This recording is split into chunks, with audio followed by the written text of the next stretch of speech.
Hello everyone, welcome to our Let's Play series of Disco Elysium. This is Colonel RPG, as usual, and I'm very happy that you chose to join me today. We never did finish talking with the radio, did we? Over here in the car. Let's go ahead and do that, because... let's pick the radio up again. Could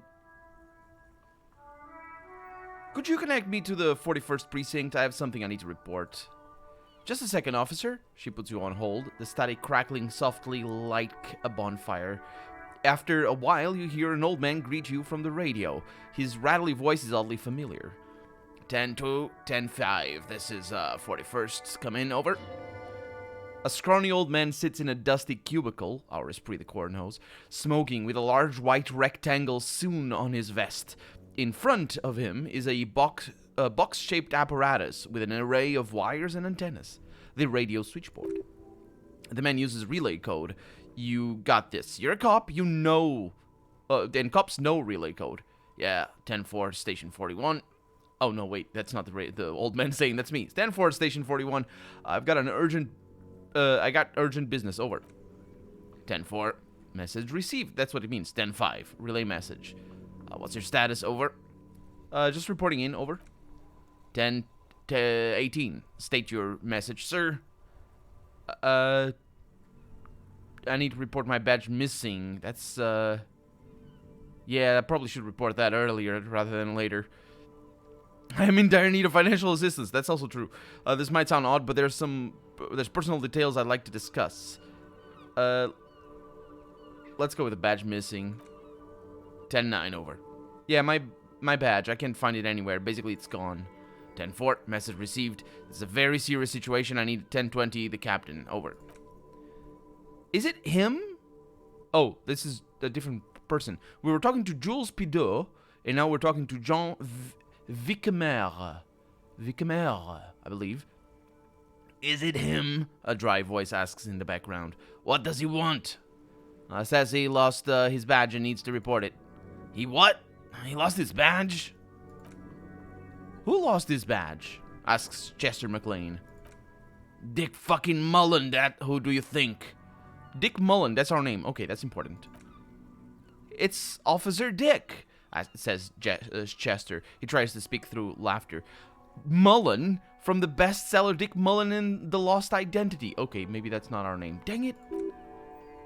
Dick Mullen is not your name. Thank you, Encyclopedia. It's the name of a fictional detective who would not lose his badge. Who wouldn't? Because then his joke doesn't make sense to me anyway. My authority, defend yourself immediately. They're laughing at you. Yes, I probably should do that. Come on, operator, tell him to stop. This is serious.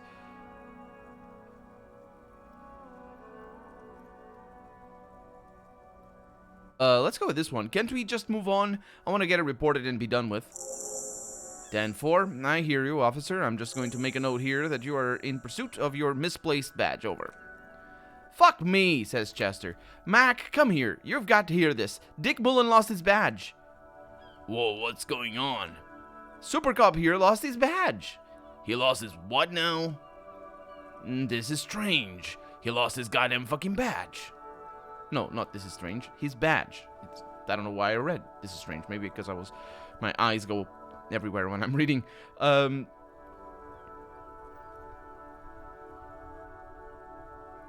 Enough with this now. I have other things to discuss. 10-9, come again. I didn't get that. Over. The animated conversation in the back is making it difficult for him to hear you. New heights, even for Captain Sober. Ask him, the speaker gasps for air. Ask him if he lost his gun too. Oh, shit. I forgot that Yes. Actually, probably good call, Mac. Thank you. The room roars with laughter. Sergeant Thorson wants to know if you've lost your gun too. Over. Check your pockets. Check your... Holy fuck, you don't know where it is, do you? Oh god, it's not here. Okay, it's gone. Our half-light is saying, your gun is most definitely gone. Don't sweat it, says our necktie. Brayton? It's a name. You don't need a gun to have fun. We can still have fun. It's not all over. 10-9, come in, officer. Did you get my question? We were wondering about your gun. Over. This guy is not my friend.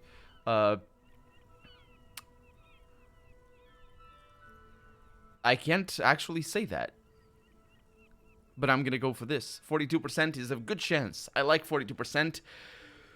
It's better than say nothing. I'm gonna convince them that I didn't lose my gun, even though this is against my instincts. I guess it is in favor of my instincts. Literally speaking, it's just not my gamery instincts. Lying over the phone, asks our drama. It's easy. Just say it like it's the truth, and then it becomes it. Yeah, that's not quite how it works. That's part of it, for sure. No, of course I didn't lose my gun. He says he didn't, says Joel. Oh, thank God for that, says John. That would have been a nightmare. I don't even want to imagine the poor prick who has to relay that kind of news to the captain. Losing his badge is bad enough. Tell him to find it and fast. We can't have some gangbanger running around with it. We're all glad to hear you've not lost your gun, officer. Do you need further assistance? Over. Listen, I've actually lost my gun too. 10-4. I know I already wrote it in a report, but he hesitates. It will stay on my desk for a few days. Over. Okay. Well, I'm in also dire need of financial assistance. 10-4, I hear you. I don't have the authority to grant your request, but, what does he want now? He's asking for money. Is he fucking kidding? I don't think he is. I don't give that asshole anything. He's just gonna drink it all. Alright. The operator turns back to you. That's a negative on the additional funds, sir. Over. Please, I'm begging you here. I don't even have a place to sleep tonight. Actually, that's a good point. He says he's in trouble, doesn't have a place to sleep. Well, I guess he'd better crack the case before sundown then. Vicmer said... Who cares what Vicmer said, says our suggestion. Pull on their heartstrings. I can do that, can't I? Enough, officer. This begging is below your dignity, says our authority. Is it? I think it might be. I think my authority is better than... No, let's... I mean, we're in deep already. I don't want to be here anymore. I want to go home. Please come and get... No, that's not what I want. I don't think actually my begging can indeed continue. Maybe because my authority checked in? I don't know. It is paramount to the investigation that you grant me more money. He says it's important to the case, says Joel. He isn't getting a red cent. You can tell him that. Request denied, sir. Over. It's interesting. A red cent. That, I don't know how American dollars work in the cents department. I guess they're silver, aren't they? I guess all American coins are silver. I'm not actually sure. I can't picture it in my head. I only know mine. The euro. And I think a large part of European coins tend to have the cents be made out of redder or orangey metal. The euro cent is definitely made out of orange, and it's very orange, and so it's like coppery and stuff. And up to the 10 cents, it's that, and then when you get to the 25 cents, it's gold, and then the 50 cents is gold, and then you have the 1 euro and 2 euro coins, which are mixed gold and silver, and they're like all weird. And they you can split them in half. So basically, they're concentric circles, and the center one can get out of the coin if it's an old coin. I've had that happen to some of my coins. You can just put them back and, well, try to... Probably what you should do is go to the bank and, hey, give me a new coin. This one is broken. But you can also impinge them on somebody else. Anyway, so I don't think that's an American expression, but it would make total sense if the cents were red in this place. But I think this might be like a translation from a much more common expression in other languages. Because I know what I say in Portuguese. Because it's super colloquial and super weird to translate. You wouldn't be able to translate it properly because you wouldn't understand what it would sound like. I don't want to. No, let's not say. Okay, I heard you. No funds. No funds. Anything else, sir? Yeah, this might sound odd, but there's personal details I'd like to discuss. Okay, 10-4, sir. I hear you. Relay your question. Over. Wait, our rhetoric kicks in. Before you say anything stupid, think it through. What's there to think about? You're going to be looking at a straitjacket if you tell everyone you lost your memory. Be smart about this. Ask if he's there alone. 10-4, sir. I'm not hearing any your question. The radio operator inquires. He's not there alone. I know that, and that's weird. That I have to ask that. I don't have to ask that. Um...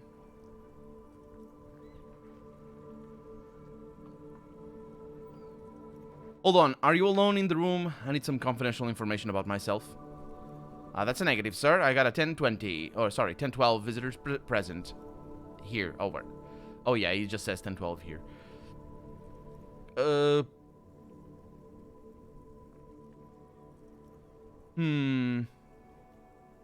Any news about my, family? Excuse me, sir. Over. You probably don't want to continue on this road, says our inland empire.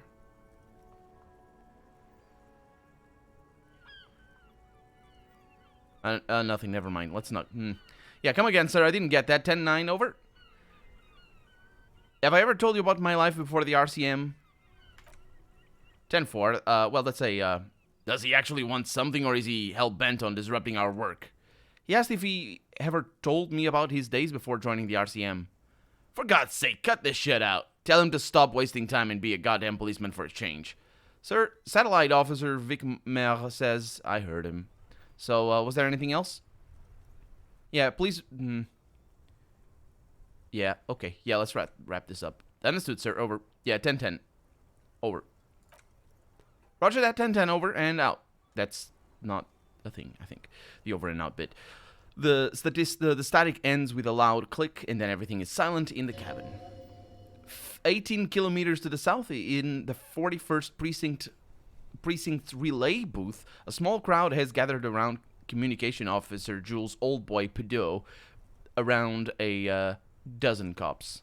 The small room is filled with cigarette smoke, abuzz with laughter when Officer Judith Minot enters. Her left arm is in bandages and her hair is trimmed short. What's going on here? Did something happen? She asks, startled. Jean Vicmer turns to her and says, what happened is my partner made contact. It's not good. He's lost his badge and his sidearm. He seemed confused, delirious, and he stops to think. Mac the Torso Torson is finger-fucking his fist, laughing hoarsely, and absolutely telling some dirty story to his partner, Chester McLean, near the entrance. Suddenly he interjects, yeah, Mullen was fucked all right. Sounded fucking drunk to me. The tall ginger on his right still has tears of laughter in his eyes. Yeah, Mac's right. This was some gnarly shit there. I mean, before he started begging for money, it was... Satellite Officer Vicmer bites down on his knuckles. Enough, he says, and across the room. The commotion dies down. All eyes turn to him. None of this is funny. It's fucking sad. That's what it is. He's a cop. He's one of us. God damn this. Minot looks down at her neatly polished black shoes. There is a quiet firmness to her voice when she speaks. We must help him. Yeah? How do you fucking plan to do that, huh? Get him off the drink? Go jogging with him in the morning and get him on carrot juice? He's a lost man. I just know we can't give up on him when he's at his weakest. He wouldn't. The crowd in the room has started fidgeting uncomfortably. Someone's trying to sleep out unnoticed. Mac, man the door. Jean gestures Torson to block the doorway and then turns to Minot. You wanna know? You know what he told me? I don't want to get better. I want to get worse. Those were his words. He sighs heavily and turns to address the room. So this would probably be potentially signs of suicidal tendencies, most likely, and which is relatively, well, it's not. I'm not sure if it is normal in the sense of, you know, if it's the majority of alcoholics that have that. It wouldn't surprise me, because alcohol is a depressant, in the sense that it works as a depressant. No, it also works as an inhibitor, and that's why people think that alcohol makes you happier. But over time, alcohol dependency will get you, will just cause depression. So I think there's even a term for that, like alcohol-derived depression or something. I'm not sure. The point is, it probably would be all a symbiosis of things, and our character didn't. I don't know. Our character has never felt very stable in regards to mental health. Never mind the alcoholism, because alcoholism is also a mental health issue. But of course, suicidal tendencies is also a mental health issue. Depression is also a mental health issue. Not that I have seen signs of depression for our character, though, so far. But, yeah, most likely. Because, again, alcoholism. So, I'm just jumping to conclusions here. It's super... The game does it on purpose, though. Makes us have to jump to conclusions. He sighs heavily and turns to address the room. This shit does not leave this room. Not a word of this to the captain or anyone else. We'll give him a couple of days to pull his shit together. Jules, old boy, lights another cigarette and says, I guess I can hold off the report for a few days. Good. Vicmeyer turns to the others. Okay, everybody. Nothing but a prank call here. We all got our laughs. Now get back to work. And we leveled up. Nice. Far north, on the other side of the motorway, the officer quietly hunches with his hands in the motor carriage. That's us. Okay. Kim didn't say anything. That's interesting. And then we have a level up over here. We're not going to bother with that for right now. And we also have something new over here. And I'm not sure what it is. Oh, you can't... Is it a drag? It is. Wait, I don't have these equipped?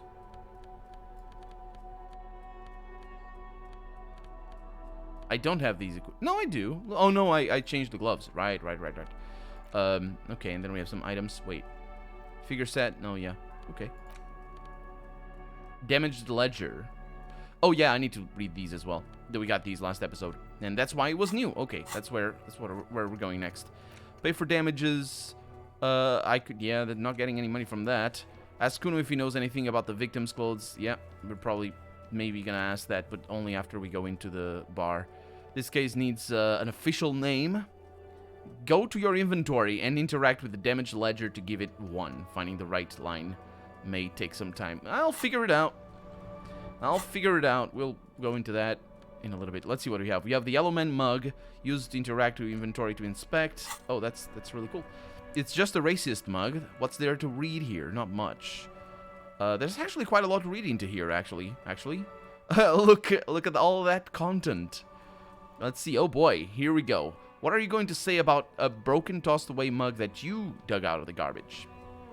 Well, the mug is an example of prejudice. I'm going to use it as an example of what not to do. I could choose that. I'm going to push this into the face of every merchant I find and tell them this is your inane ideology. They probably wouldn't really see any sign of inaneness, because you're like, oh yeah, it's a mug. So what? Because they have their inane ideology, apparently. The mug will be useful, but by denouncing it, I can earn political capital to mask my bad-ass hustling, i.e.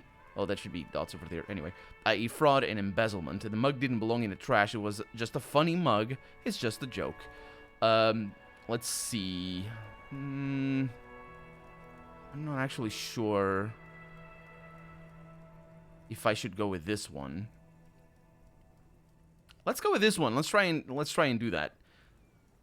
The thing is, is this an admission that I have been fraudulent and embezzling? Does this change my past somehow? I don't want to have done that. So let's go with this one instead. It's an example of not to do. But it was in the trash. Why not just call it out when you see it? Or do some volunteering work. Just finish your case, detective. Don't talk back to me, yellow racist mug. This broken-eared mug somehow made its way into the whirling in rags dumpster. It depicts a person of Samaran descent frolicking in a field of saffron flowers, blue-toothed or buck-toothed and grinning feeble-mindedly. It seems to be a cheap knockoff of some colonial-era antique. There's a lot of this. It's complicated to analyze this from a real-world racism standpoint, because while power dynamics are always going to be a part of any racist or any discussion about racism, it's just super complicated because we're talking about a game that is not set in the real world as people who exist in the real world, and racism is so dependent on history, let alone culture and actual laws and things and systems that perpetrate racism and all that sort of stuff. So I'm not really sure about the Samarans and all the things that this is supposed to depict. But we do know there's of course the metatextual narrative here of at least some characters being direct. Never mind all the specific dialogues that we get, but at least some characters being direct analogs to real life racism and real life racist attitudes. This is the ledger you found in the trash. It's full of notes written in immense, dense cursive.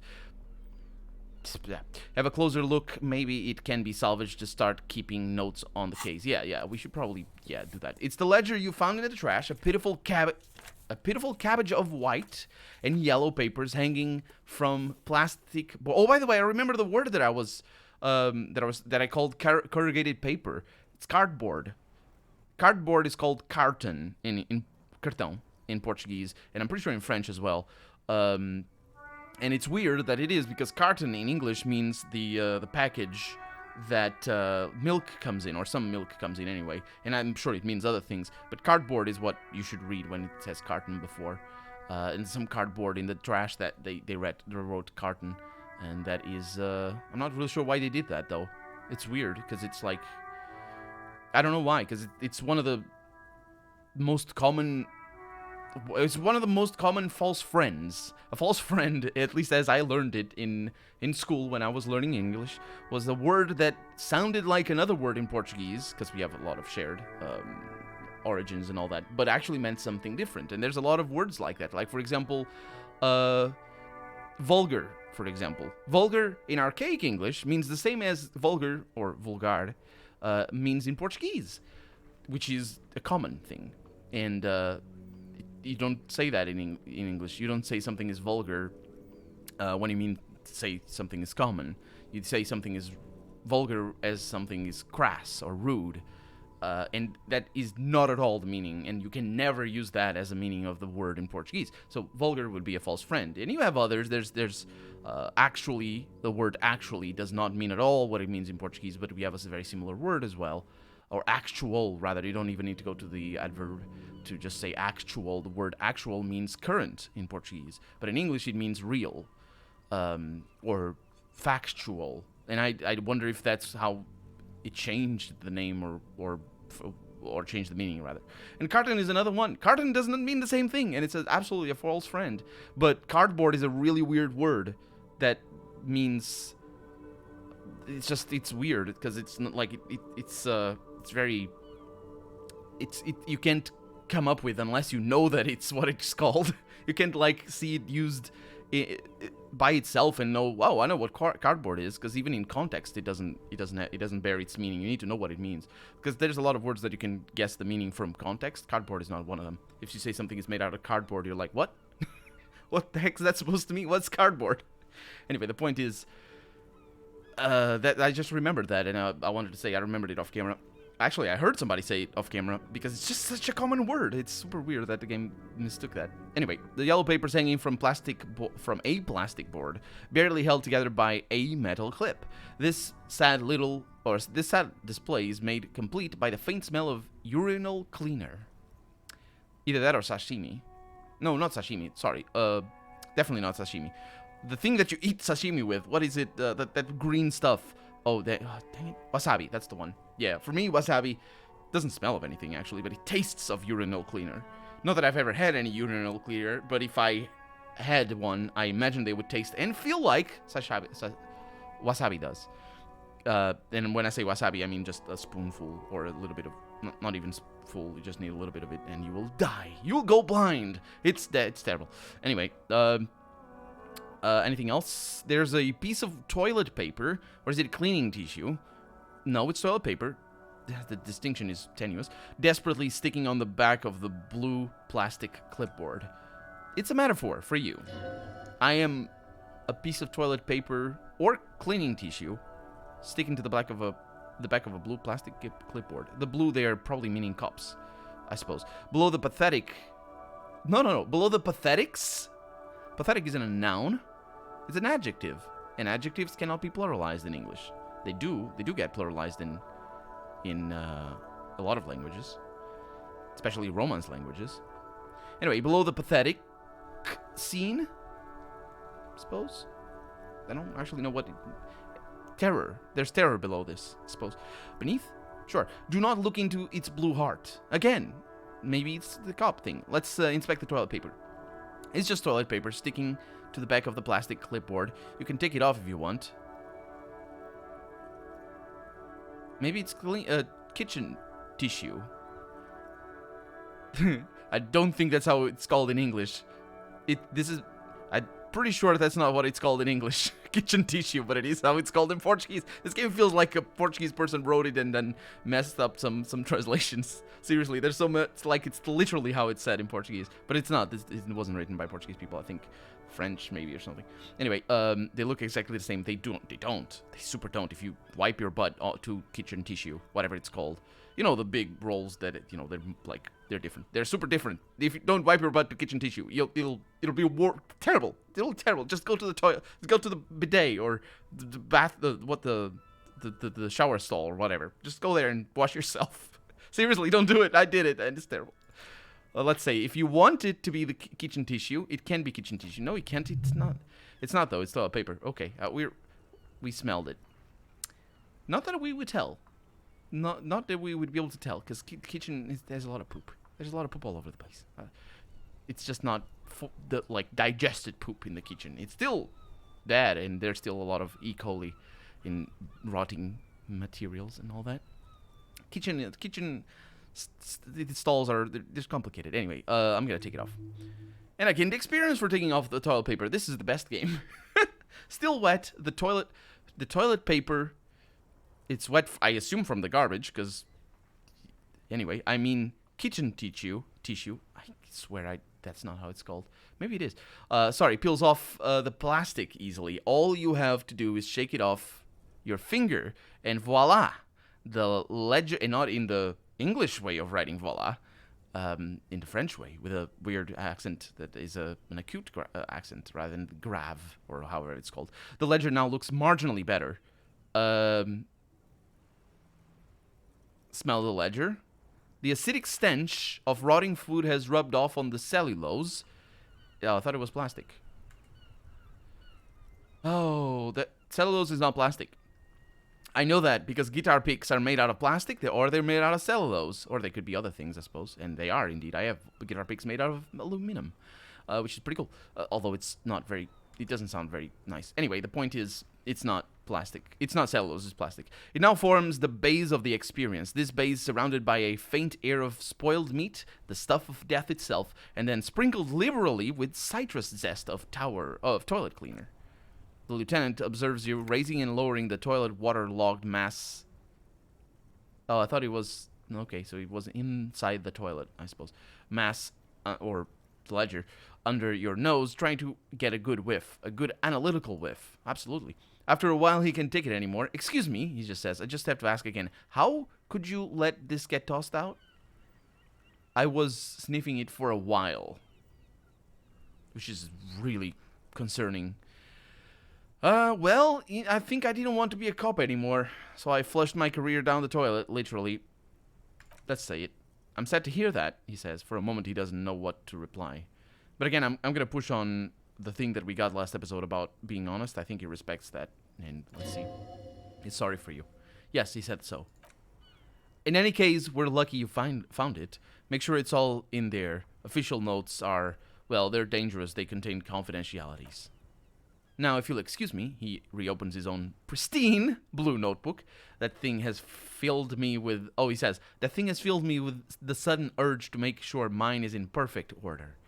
Absolutely. Absolutely. Let's put the ledger away. And let's say goodbye for right now, because we have a lot of things to do still, but we don't have time to do them in this episode. For right now, I'm Colonel RPG, and this has been Disco Elysium. I really hope you've enjoyed it, and if you did, go ahead and leave a comment, like the video if you want to see the next episode come out sooner rather than later, but above all, thank you so much for watching, and I hope I'll see you next episode.